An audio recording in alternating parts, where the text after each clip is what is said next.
Before we start, I just wanted to issue a gentle note that this episode includes conversations around suicide, grief, trauma, and mental health struggles. So please take care of yourself while listening, or just come back next week for the next one if it's not for you.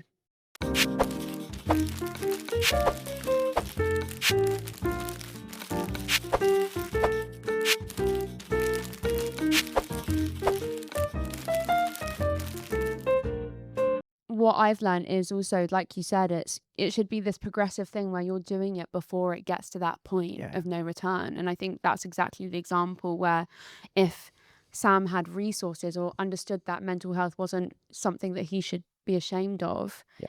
or felt less alone in that it was being talked about openly, shows it in the fact that he wanted other people to feel less alone. And also, it's just about giving people a bit of understanding. That's As it. Sam was convinced that once you got depression, you never don't have Yeah. depression. And so he he basically convinced himself that he was at this level Yeah. and could never get back up to Yeah. this level. And once he started therapy and he didn't feel like it was working, that basically confirmed in his mind that he was always going to feel like this. Mm. And that is absolutely not the case, even with some lifelong illnesses like bipolar disorder. There's no cure. You're always going to have bipolar disorder. But there are plenty of people who live very, very happy, very healthy lives with families, and they have a solid job they can work, and they still manage that condition. Mm. Depression, so many people recover Yeah. from these. There's Yeah. amazing stories of people that have recovered, or manage their symptoms and live a very happy life. And I think a lot of the education also needs to be about when you are low, it might feel like it never gets better, but you absolutely, absolutely have the opportunity to Yeah. recover and live a very happy, healthy life. Yeah. And that's also really why I started Reasons to Stay, because when someone feels suicidal, what they really need is to hear from someone that's been in that similar Yeah. situation that can go, it absolutely does get better. And the only person that's qualified to tell them that is not a clinician, Mm. it is someone that's felt Been that there. way Yeah. and says, I was in the situation you were once. I'm now writing this letter and I've got an amazing life. One of my favorite letters that came from Reasons to Say so far has been someone that said, I was in your situation now and I didn't want to be here anymore. And didn't think that I was ever going to get better. And they finished the letter by saying, I'm now writing this from my people carrier. I'm picking up my 6 kids from school. I have a lovely life now. And I would and just bawl, I was, and like, I'm just oh, like, what a special thing to read if you're in that situation, to say life's not just going to be bearable. It can be so special, yeah. and things absolutely can change. So I think from my point of view, education and those support resources, it's like, how do you connect people with the right person, the Mhm. right voice they need to hear in that moment, and a bit of hope, because mental health is, it's something that we all go through ups and For downs. sure, yeah. I mean, I've been in and out of therapy my whole life in Mm. different ways. I've struggled with PTSD, Yeah. suicidal Mm. ideation, depression, all of those things. And it is so true that when you are in the thick of clinical depression or any mental health issue, it's that tunnel vision where the only thing your brain can remember is the bad times Yeah. or how you feel in that moment in time, and the thought that this is going to be it forever. Because if every day feels like an endless cycle of just feeling this way, then how can it get any better? And so I think also what's so amazing about Reasons to Stay is that it's sometimes you actually just need that external voice to give you a bit of reason. Yeah. Because I think I was watching something that, and you were talking about how our brains as humans so outweigh the bad than the good, like that Yeah. is what we Yeah. cling Yeah. to. And it's so true. We all do that in life. It's like you have to practice trying to find things to live for and practice trying to find things that make life good and that make you feel fulfilled and that feel, like sparks of, even if they're just moments, but sparks of joy and sparks of like life. That's, I think, what's the hardest is when you get into that loop. It's what's amazing about Reasons Today is that it's people that are basically saying, I have been here Yeah. and this is me from the other side of where you are, saying that it is possible. Because that's the thing, is why suicide does feel like the only option, and why I've never understood why people will ever say it's a selfish act, which is just insane to me. Because when you are in that place, you do feel like that's the only way. Mm. But there is such a world outside of that that's so big and has so much promise and so much hope. But it's believing and having the resources to know that that is possible, of a thing to work towards. And that is also why, having the right counselor or the right therapist is so important. It's honestly the most important relationship you'll have in your life. Yeah. Like, genuinely, more than like your life partner, Yeah. more than anything. Like, of It course that is. matters. But I've been through many therapists, and instantly I know if this is going to work or not. Like, it is literally like a first date where you're like, yeah, this isn't Mm. going to work, or it is. And that can literally make or break what you're, not, it's definitely not linear, and it's definitely not easy, and it's incredibly hard. And if anything, I got worse before I managed to even see the other side, Yeah. because you have to confront it. And that's what you kind of have to do with a lot of the kind of therapies you do. But it's having the right person to tell you from the outside that also knows what they're talking about, so you can trust what they're saying, Yeah. to tell you there is a way out, and we are going to get there. You aren't alone, we are together. And I Mm. think that's also why, not just with your therapist, but also your support network outside of that is so important. Why do you think that, whether it may be a sibling or a parent or, a teacher, whoever it may be, kind of struggles sometimes with the language to use? And also, what would you say is the best way to, if there's someone struggling, approach that conversation? Yeah, it's a really good question. I think we all struggle with Yeah, for language sure. because, if you think about emotions, the words we have, they're not really very accurate. Yeah. Like we've tried to label all these feelings, but actually it's a bit like a sort of spectrum of light, isn't it? Yeah. There's all these colors that we've given names to, but in between there's lots of other colors there. And it's almost like we're trying to label all these feelings. And actually by doing that, it becomes incredibly difficult to Yeah. do. I often think of this like a Pantone chart. Like you've got blue, green, yellow, red, So which are such a sort of good way to happy, explain sad, it. angry. But then you Yeah. go into like a sort of paint catalog and you're like, samphire, Yeah. like sunset blue, and you're like, Yeah. actually there's all these other emotions, right? Yeah. There's a really, really diverse Mhm. spectrum of things that we can feel, and because there's so many, it could be really, really difficult to know what that feeling is. Mm. And I think sometimes because it's not anger, or it's not sadness, because it's slightly different to Yeah. that, it's very difficult to actually articulate that to someone. And so one thing that I think is really important is that we just try and improve our emotional vocabulary. Mm. And you can do that with other people, and you can do that with yourself. So instead of saying, I'm fine, I'm good, I'm happy, I'm sad, I'm Yeah. tired, try and just try and get better words for that. And there's some really good, I mean, you can just look it up online, some examples of really good words for them, and just try and be a bit more specific. It's a Yeah. really good thing to do with your friends as well and your Mm. family. And parents have talked to me before about how they can try and improve emotional literacy amongst children. Just like use better words. Yeah. Try and be more, I'm not tired, I'm exhausted. Yeah. You're not tired, I'm stretched, or all these different ways of saying basically the same thing that is slightly more specific. That's a good way of improving emotional literacy. But the one thing I would say is there's a pressure to fix that all of us feel. i'm I want to fix things, Yeah. you want to fix things. It's how to make sense of it. When someone Yeah. comes to you and everything's going wrong, let's take something like a breakup. Mhm. Someone's come to you, they've broken up with their partner, they're emotional, Mhm. they're tired, they feel rejected. It's very difficult not to suggest what they should do. Yeah. You do this, you should do this. Have you tried running? Go for a walk, try and do this. It's But fix mode. How can I fix this? How can I fix you? How can I fix the situation, instead of just sitting with them in it? yes, and that's exactly what you should do. Mhm. And I think we all need to take a little bit, when we're talking about mental health, we all need to take a little bit of pressure off ourselves Yeah. and say, we are not a counselor or a trained therapist or a psychologist or a psychiatrist. You are a friend, a brother, a sister, a parent, a cousin, a colleague, Mhm. and that is who you are qualified to be for that person. And so you should not feel like you are there to fix or suggest or advise. You are there to be that person. So if you're their friend, just be their friend, because that's what you're qualified to do. And when someone's struggling, what they need, obviously, at some level, they need clinical support. Yeah. But what they need from you is not suggestions of how to fix it. They just need connection. They Exactly. need someone to go through that process with. So instead of saying, have you tried this? There's what you should say is, if you're going to do this, what can I do to make that easier? And so one of the things I say to people is, if someone you know is going through a tough time, the messages you can send them, or what you can say to them is, if you want to Google some. If you have questions, let's get my laptop out Mhm. and we can go for a walk and we can just search those questions together. And so we can have a look for resources together. If you have an appointment you need to go to with a GP or a therapist, can I give you a lift? I don't have to come in, but I'm happy to just sit outside and wait so I Yeah. can give you a lift there and back. Yeah. Your role then becomes connection and enables them to get better and makes that process as You're easy so as right. possible. Yeah. So I think that then also takes a lot of the pressure off trying to find solutions because I don't know how to fix depression. Yeah. I'm not a therapist. Yeah. I've got no idea what to say to someone that's struggling. I don't know how to stop someone feeling suicidal. Yeah. What I do know is how I can make the process of getting that support much easier and make you feel like you belong and you're not alone.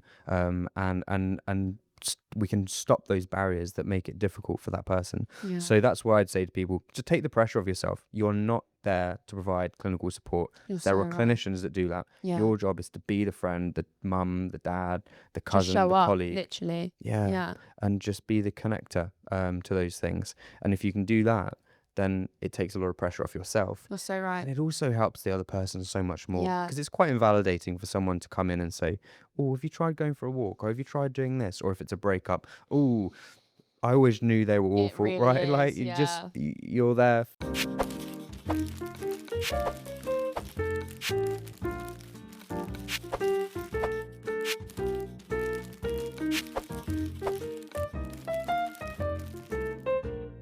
Sometimes I've found in the past that when I've spoken to people about my mental health or what I'm going through, and it hasn't been met with the reception that I Yeah. hoped for, which is to just, I'll be there for you. I see you. I hear you. That validation Yeah. that they will be there for you in your good and your bad. Yeah. That actually it can be so deflating when you feel like you've honestly put bared some of your deepest darkest thoughts on the line to someone and been so vulnerable and finally opened up, and then they go straight to like fixer mode instead of like wanting to, because it feels like it's less time for them, Yeah. it's less of an impact on their life, which isn't always the case because it's sometimes people just don't know what to do. So it's like, okay, well, how can I help you with this? Like, what can I do? And it's like, you can't do anything. So the thing you can do is just sit with me and be with me and just make that load feel less heavy. Carry some of that load for me in the ways you show up with your actions. But I think that's when it's difficult, is sometimes when I've had, really bad times with my mental health over the years, when I felt like my friends are kind of trying to meet me with like, things will get better, or like oh, what can I do? And it's like, you can't do anything. And the fact that you almost go straight to that feels like you're trying to do that because it's easier for you. Yeah. And I think that's sometimes people are scared to really delve into something with someone because, Yes. yeah, Because it's scary and yeah, we don't know the answer. And it feels much more helpful to suggest something than not to. And I know that lots of people worry about what to say as well. And I just think probably one of the best things you can say, because it gives off a little bit of vulnerability yourself, is just to say, I have absolutely no idea what to do. I don't know what to say. I don't know how to help you. I really want to try. that's the best thing you could It's say. probably the best thing you Yeah, can say, truly. because you're now presenting honesty and vulnerability to them. And I think that's a wonderful thing. So instead of coming with all the answers, pretending to have all the answers, Yeah. just being honest. And I'll have to say, like, some of the best moments of support I've ever had have been in moments where neither of us have spoken. They've just been next to me, and we've It's just, their presence. and you're like, actually, that sum it up so well, that what you don't need solutions, which I think is a really, especially with men, it's a very like natural thing to go, how do we fix it? You're just doing Have this. you gone for a run? Have you? Yeah, have you gone for a walk in the Yeah. park? Like, yeah, I tried that. Thanks for that. Yeah, but you just sit there and you can be next to someone, and you just know that it's a bad thing. Bad things happen. All of us will go through bad things. There's no way of magically solving a No. really bad thing. No. Right when Sam died, nothing anyone could tell me was going to make that period of my life easy. No. But what they could do is go, where are you? I'm coming to you, and we're going to sit in the back of my car Yeah. for as long as you need. And that's what happened. One of my friends did that, and we just sat in the car for ages. You're so Don't say aware in anything. those times, aren't you, of the friends that show up when Yeah. it's difficult, Yeah. and It's a beautiful thing to do yeah. for someone. Yeah. Yeah, and that's like it. think it's when you're in your hard times where you truly appreciate the support network that show up Yeah. for you, and it's so important. Yeah. I'd I think I've like been wondering in terms of grief and how there's different stages of grief. Yeah. What was the grief like for you, straight after it happened versus where you are at now with it? How has your relationship changed? I've been through some weird. I mean, they've obviously you've got the everyone's. If we've gone through grief, I imagine you've seen the graph with the nice little Yeah. phases you go through. Mine wasn't like that at all. I I went just through. think it's like it's there, but it's never what it seems to It's so be. clean in Yeah. that graph. Mine was a massive, massive helping of denial, Mm, which I've worked out, and it's not exclusively men, but I think men react a lot to bad things with denial. I mm. think that's why we go to the GP less. It's why we go to a lot of things because we just sort of pretend it's not there, it's not going to happen. So denial was big. Like I Yeah. was just sort of expecting Sam to just knock on the door and be home, and just didn't believe that it was true. But that was for a long time. I was numb for a lot of it. I'd go through numbness and sadness Mm. quite quickly, and I'd sort of feel numb and then feel sad that I feel numb. Very, very angry. I mean, Oh, yeah. absolutely furious at what he'd done to us for a long time. Very angry at myself for not helping. And then something really interesting happened for me was that I went to uni at the end of that year. Mm. And I think I didn't struggle necessarily at uni because I met some amazing, amazing people that were just lovely to be around, which was lucky for me. That's great. But I went into this weird moment of hedonism, of just Mm. wanting fun, Yeah. and fun became my escape. And so it was literally just Kind of searching manufactured for fun, like just trying to find anything. Yeah. parties, clubbing, Yeah. going out, just anything Escapism. that was fun. Yeah. And that at the time felt like, oh yeah, I'm doing really well. Look at all the fun I'm having. And I'm Yeah. just, and so that was part of my grief as well, in an unexpected way of going, I was so desperately trying to find an escape, and fun became Mm. a big escape. And obviously fun in that, in a university experience is not necessarily healthy It's like fun. one of three things: drinking, Yeah. partying. Yeah. Exactly. So it wasn't healthy. So it was a lot. It was basically like being stuck in this washing machine you had no control over. Yeah. You were just in there, anger, sadness, numbness, denial. Oh, let's go and have a party and get drunk.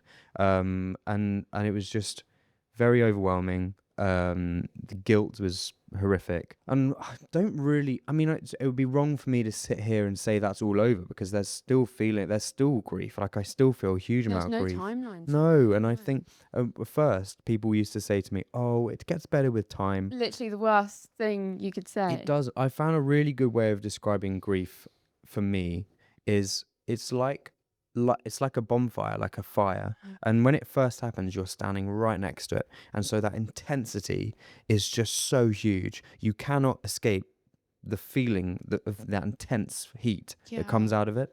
And with time, you just slowly like move away from that fire. So you can still feel it, but it's sort of less intense. That's So the such a heat's good way still to there, explain it. and occasionally you get a breeze come through, and you won't feel hot anymore. But it's slowly you get further and further away until you're sort of standing there, and there's a little bit of a flame, but you've got everything else, and so it's very easy to start forgetting that it's even there. Yeah. But sometimes you'll notice it, and you'll be hot, and you'll feel that intense heat again. And so that's the best way I've had to describe it. And I know that the friends have gone through suicide, lost from suicide since, and I've spent time explaining that to them and going through it, which I absolutely it's one of my favorite things to be able to do for someone that's going through loss from suicide, is be able to spend time with them, because it's unlike so many other forms of grief, because at the end of the day you think the person's decided to do that, which is just crushing. It's absolutely crushing. But yeah, that's my favorite way of describing grief. That's And you can such a start to good just way to understand describe it's it. Yeah. never going to go away. There's Yeah. always going to be a little, that fire Because in my unless brain that still there. person is back, it's not going to go No, away. of course. Yeah. But then also, what's really important is that you go and relearn what it's like to be in certain environments without them. And that, to a certain extent, is what grief is. It's your brain trying to comprehend this new situation without this person. And so, it's making an active effort to go into those situations that you used to be in together and create new memories and Yeah. experiences there. Going back into his room and going to these places you used to be as children, and getting to the point now where those can be nice places of memories, Yeah. and memories that I've had since in those nice Not places. just And what's been exactly. lost. Yeah. So grief and what happened to Sam is not just a bad thing. Mhm. It's also surrounded by all this good stuff. And it doesn't make what happened good. It makes what happened contextualize Yeah. into this wider bank of memories that I've got, Yeah. Yeah. which is actually, on balance, a nice place to live. Like, I like living in my head now, which I didn't always. And it's nice because I've built all these lovely memories around this bad thing that's Yeah. happened. That makes it much more comfortable. So yeah, it doesn't mean I have some terrible days now. Yeah, of course. But I also have some amazing friends and an amazing girlfriend, an amazing family that I can go to. And considering, what I spoke about at the start, where I didn't like hugging my friends, so now Turn I've a been in a 180, situation where I'm yeah. crying on them, and it's just like, if you could choose one good thing that came out of this, it's my relationship with myself and my relationship with the people around me has just become so special. I think in situations like that, you really do, bond together in Yeah. a means of trying to cope. Yeah. And I think that's what is, your relationships in life are everything. And in times like that, you realize that even more, Yeah. I think everything you've spoken about has just been so incredible. And with you starting Reasons to Stay, I'm sure that it really does give you kind of this light of hope that there is so many things that can be done to prevent that feeling like the final resort, because it isn't a choice. It's like it feels like there really is no other option. It's like you're in a dark tunnel and that's the only thing that's there. And what you're doing with Reasons to Say is such an incredible thing, like truly. Thank you. What are you hoping is it kind of turns into moving forward? Yeah, it's a really good question. I mean, I'd love to keep that momentum up, and make sure that this is something that people come across. Unbeknownst to me, when I launched it, it's turned into quite an international project, Yeah, I which is saw you great. like doing things in America for Yeah, it. huge in the US. Yeah. Huge in the US. In fact, actually, it's bigger than it is in the UK and the US. Wow.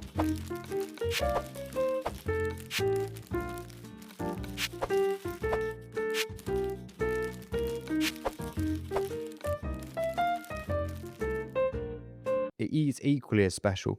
The idea of all these people from different countries writing letters to each other without knowing where they're from. There's some really powerful examples of where that is so incredible. Like, in a world where there's so much division Yeah. just based on identity, and I know that there are people writing and reading letters who would ordinarily not like each other, that are actually potentially supporting each other in some of the worst moments of their life. Yeah. It's striking that you take identity out and we just become human beings supporting human beings. That's the one It's thing beautiful.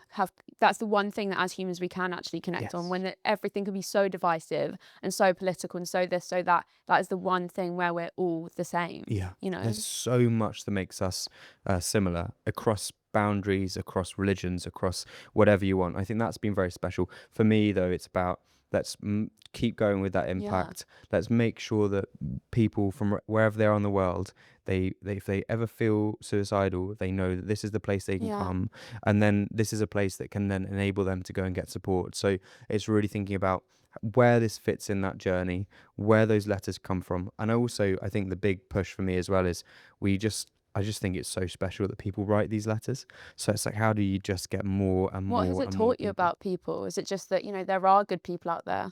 What's it taught me about people? It's a really interesting question.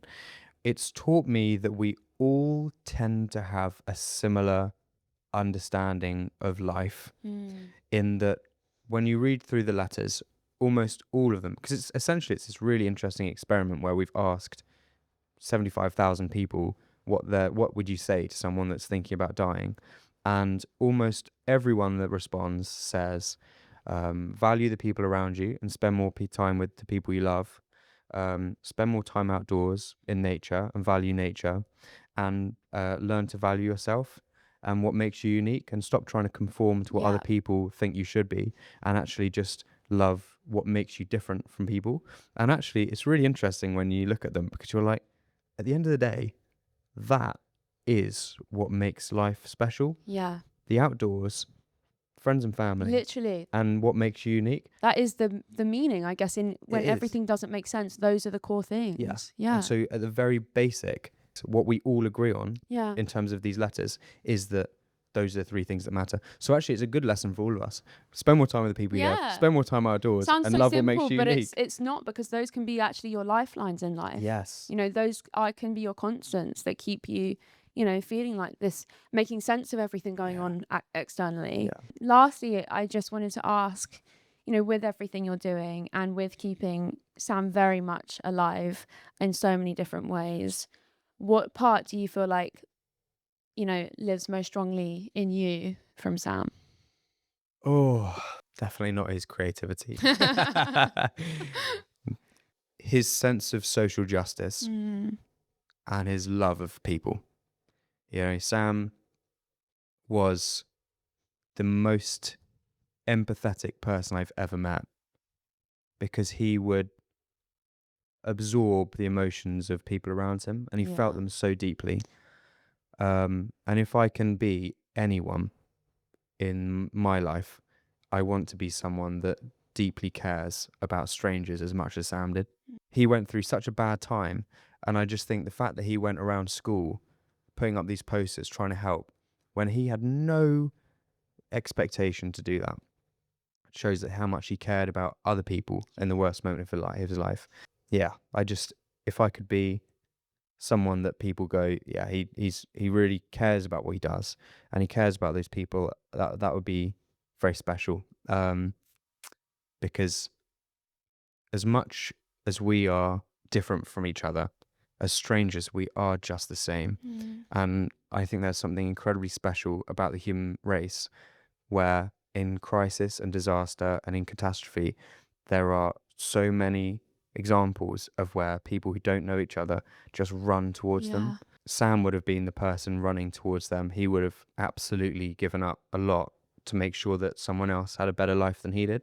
And it's, for me, that is something that I really try and live is You are how do doing I it. use my day Yeah. to make sure that someone else has a better day? And Reasons to Stay is that's why it's so special for me, and that's why in those some of the videos I've posted I'm so emotional because he would have absolutely loved it. He would have absolutely loved it because at the very heart of what Reasons to Stay is, it is a campaign where everyone has the opportunity to make someone else's day a little bit better. And that's really all it is. That's what And all of us can yeah. hope to do. Just make someone else's day a little bit better. And I know that he's literally right there with you through all of this, guiding you. And yeah, it's all just so incredible what you're Thank doing. you. Like, there's not enough words, Oh, bless you. Thank to you. do it justice. And you are doing that. And I think it is just so beautiful how when he was in, the darkest time of his life, he didn't want someone else to be going through that. We There's, can all remember that, I think, yeah, sometimes. So you get so caught up in the everyday nonsense. you You get so do. stressed about Yeah. random stuff. Yeah. But like, actually, at the end of the day, it's not that deep. No, it literally Uh, nothing is that deep. Not really. Yeah. It's like you just put it in context that at the end of the day, you're a human being. If you can help someone else have a better day, then you're going to have a better Better day. day, So exactly. it's like, yeah, life is very, very simple actually when you think too much, when you think about it. Just so much noise to Yeah. sound out all of that. I think if I could choose one thing to look back on in 20 years time, I'm going to look back at this moment and be proud. I'm proud now of everything, should but I'm be. like, it's just very special to know, and obviously I know that people are alive because of Reasons to Stay. Yeah, It's an they are. extraordinarily special That's going to be a feeling lifeline to for have. some people. Yeah. It really is. It is, and it's going to continue saving lives. And what you're doing is so special. And I know that, Sam's would be on this journey with Yeah. you, like doing all the policy making, doing all the Yeah. campaigning, and is, the driving force behind this engine. And yeah. And he'd be much better at this than I would. No, I will you're ever doing, be. you're doing such an But I'll incredible job, try my though. best in his You place. are, you Thank you. are, and I know you're doing us proud. So I can't even imagine. So proud. So I can't even imagine how he feels. Thank you. Likewise with you as well. It's just such a pleasure to see No, how you've grown over the years since oh, Diana Award. That's so amazing. I know. I think that's what's so special about this is, and even in an industry where sometimes you can get so caught up in so many different things, it's so nice to meet like-minded people, and it's not just, we both talk about our struggles in life and that, they're both things that we wish out of everything we never had to go through. But equally, if we can try and make sense of it when it's not something you can make sense of by what we do now, Yeah. then that's all we can do. Thank you so much. This has been incredible. I Thank always you, Nikki. finish the episode with some like round of quicker little Yeah. questions.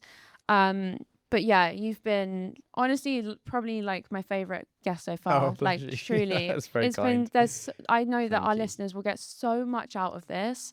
And like, you know, like we've been saying, it's something that everyone is affected by somehow. Yeah.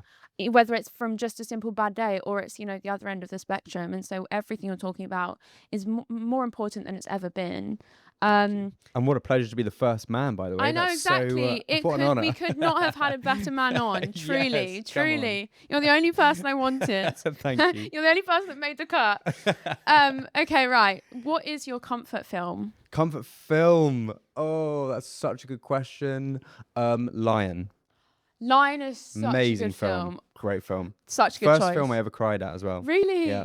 Oh my gosh, I cry at everything. I I even know cry I at do now. adverts. But Yeah. I watched it when I was a teenager. It was not the sort of person that cried. And it's got such, again, a lesson about life in it. Like those Beautiful films film. that you just sit and think about after are the best ones. Beautiful film. What's a very ordinary thing you never take for granted anymore? Oh, I live in London, so a parking space. That's such a good one. Yeah. You're so right. Parking space with a That's very near my house. yeah, very overpriced paying. Yeah. That's so funny. What's one small thing in your routine you really try not to skip? Going outside. Yeah, I true. like seeing a tree. Yeah, honestly, Actually, like, because I live in London as well, so it's very easy to not do that. it is. My day is so much worse if I haven't been outside. Yeah, no, honestly, and it's actually on the days where you least want to get outside that you need Yes. to. Yeah, 100%. That's what I've realized. Like when I've got outside for even 10 minutes, Yep. like while running an errand or something, it is that fresh air and being surrounded by life. Yeah, even that the is, rain. Go out rain. without an umbrella, Exactly. just stand in the rain. Yeah. It's amazing. And it really then makes everything, you know, feel smaller around you, Yeah. you know? Okay, final question. What's one version of a good day to you now? One version of a good day. My favorite day, because actually, funnily enough, next year, and everyone needs to remember this, when you're about 27 and a half, you have your 10,000th day alive. Oh, wow. So this is a good question because I'm currently planning on how I want to spend my 10,000th day. Oh my God. My favorite day ever is a really long lunch with friends and family. And I just love a long lunch. Yeah. Don't know what it is. Arrive at We just 1, get leave to at 5. Yeah, like sit together and just long talk. lunch. Yeah. It's one of my favorite things in the world with all the people that I care about and matter. It's like my absolute dream way of spending a day. I agree on that. I second that 100%. Just being surrounded by the people you love and Yeah. that you can just exist around. Thank you so much. You have been absolutely amazing. We're just gonna have to go for so many coffees after this and continue talking. We 'Cause there's- should. I feel like I've not even touched the sides. There's so much we Yeah. could talk about. I could talk to you for hours and hours and hours. But Likewise. yeah, I know that Reasons to Say and everything you're doing is just going to become bigger and better and louder than it's ever been, and it just continues getting more and more important, and the work you do is vital. It really is saving lives, you know. So it's you're Thank you. incredible. Everything you're doing is incredible, and thank you so much for being so open and honest and coming. So at the end of every episode, I always say, as always, remember to be kind to yourself and live a little. Yes. So I would love if, as you're the guest today, you'd mind just looking down the camera and saying that for me. Be kind to yourself and live a little. Perfect. That's it. Thanks, everyone.